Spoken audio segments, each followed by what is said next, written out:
موفقیت شغلی یعنی چی؟ خیلی‌ها فکر میکنن فقط به پول ربط داره. اما موفقیت واقعی خیلی بیشتر از این حرفاست. موفقیت یعنی از کارت لذت ببری. یعنی یک کار مفید برای دنیا انجام بدی. یعنی احساس رضایت و افتخار داشته باشی. یعنی بدونی داری از استعدادهات برای ایجاد تغییر استفاده میکنی. وقتی کاری رو که انجام میدی دوست داشته باشی، دیگه کار کردن برات سخت نیست. برای روبرو شدن با چالش‌های جدید هیجان زده میشی. عاشق یادگیری و پیشرفت میشی. این انرژی مثبت به بخش‌های دیگه زندگیت هم سرایت میکنه. اعتماد به نفست بیشتر میشه و مقاومتر میشی. روابط قوی‌تری میسازی. خلاصه موفقیت شغلی میتونه به یه زندگی پربارتر و رضایت بخشتر منجر بشه. اما رسیدن به این سطح از رضایت یه شبه اتفاق نمیافته. به تلاش، پشتکار و اشتیاق برای یادگیری و انطباق نیاز داره. از ما میخواد که نقاط قوت و علایقمون رو بشناسیم، بر موانع غلبه کنیم و هیچ وقت برای رسیدن به بهترین تلاش رو متوقف نکنیم. پس اگه آماده اید که در مسیر موفقیت واقعی شغلی قدم بردارید، بیایید عناصر ضروری که به شما کمک میکنن آینده‌ای روشن‌تر بسازید رو بررسی کنیم. درسته که امنیت مالی مهمه، اما تنها معیار موفقیت شغلی نیست. یه حقوق بالا ممکنه رضایت موقت ایجاد کنه، اما در دراز مدت شما رو راضی نگه نمیداره. رضایت واقعی از پیدا کردن شغلی به دست میاد که با ارزش‌ها، علایق و اشتیاق شما هماهنگ باشه.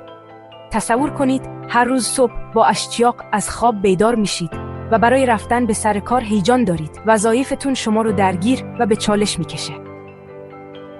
در کاری که انجام میدید هدف و معنا پیدا میکنید. اینها نشانه‌های یه شغل واقعاً پاداش دهنده هستند. به علاوه یه شغل رضایت بخش به شما این امکان رو میده که یه تغییر ملموس در دنیا ایجاد کنید. به شما این قدرت رو میده که مهارت‌ها و استعدادهاتون رو در خدمت چیزی بزرگتر از خودتون قرار بدید. این حس هدف میتونه فوق‌العاده انگیزه بخش باشه و منجر به رضایت شغلی بیشتری بشه. در نهایت موفقیت شغلی یعنی پیدا کردن شادی و رضایت در کارتون. یعنی ایجاد یه تاثیر مثبت و داشتن حس موفقیت. یعنی هماهنگ کردن علایقتون با حرفتون برای ایجاد یه زندگی پرمعنا و هدفمند. موفقیت در هر زمینه‌ای فقط به استعداد یا شانس نیاز نداره. به سخت کوشی، انعطاف پذیری و یه باور تزلزل ناپذیر به خودتون نیاز داره. یعنی یه ذهنیت رشد داشته باشید. چالش‌ها رو به عنوان فرصت‌هایی برای یادگیری بپذیرید و هیچ وقت از رویاهاتون دست نکشید. یکی از عناصر مهم موفقیت پشتکاره. موانع و شکست‌ها در هر مسیری اجتناب ناپذیر هستند، اما نحوه واکنش شما به اونهاست که شما رو تعریف میکنه. کسانی که به چیزهای بزرگ میرسن به راحتی تسلیم نمیشن.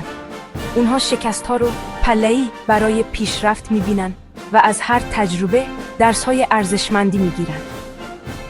یه عنصر ضروری دیگه تعهد به یادگیری مستمره. دنیا دائما در حال تغییره و برای اینکه از این تغییرات عقب نمونید باید مایل به انطباق و تکامل باشید. به دنبال دانش جدید باشید، مهارت‌هاتون رو توسعه بدید و هیچ وقت رشد به عنوان یه فرد حرفه‌ای رو متوقف نکنید.